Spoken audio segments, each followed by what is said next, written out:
Sir mathematics मध्ये CET साठी हाय वेटेजचे topics कोणते?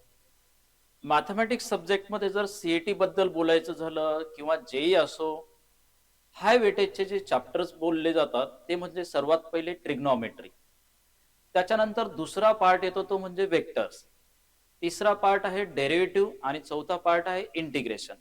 हे 4 टॉपिक सर्वात हाय वेटेजचे चॅप्टर्स आहेत. त्याचं कारण असं की यांच्या बेसवरती ॲप्लिकेशन्स बेस्ड चॅप्टर्स आहेत. म्हणजे जसं डेरिव्हेटिव्ह घेतलं तर ॲप्लिकेशन ऑफ डेरिव्हेटिव्ह टॉपिक येतो. इंटिग्रेशन घेतलं तर त्याही बेस्ड डेफिनाइट इंटिग्रल किंवा ऍप्लिकेशन ऑफ डेफिनाइट इंटिग्रल येतं. ऍप्लिकेशन्स ऑफ ट्रिग्नॉमेट्री येतं. सो त्यामुळे हे जे 4 टॉपिक जे आहेत किंवा वेक्टर म्हटलं की त्याचेही ऍप्लिकेशन्स येतात. त्याच्यामुळे सर्वात इम्पॉर्टंट टॉपिक जे आहेत ते म्हणजे ट्रिग्नॉमेट्री, सेकंड टॉपिक जो आहे तो वेक्टर, थर्ड टॉपिक जो आहे तो डिफरन्शिएशन आणि चौथा टॉपिक जो आहे तो इंटिग्रेशन. हे सर्वात हाय वेटेजचे चॅप्टर्स आहेत सर. धन्यवाद.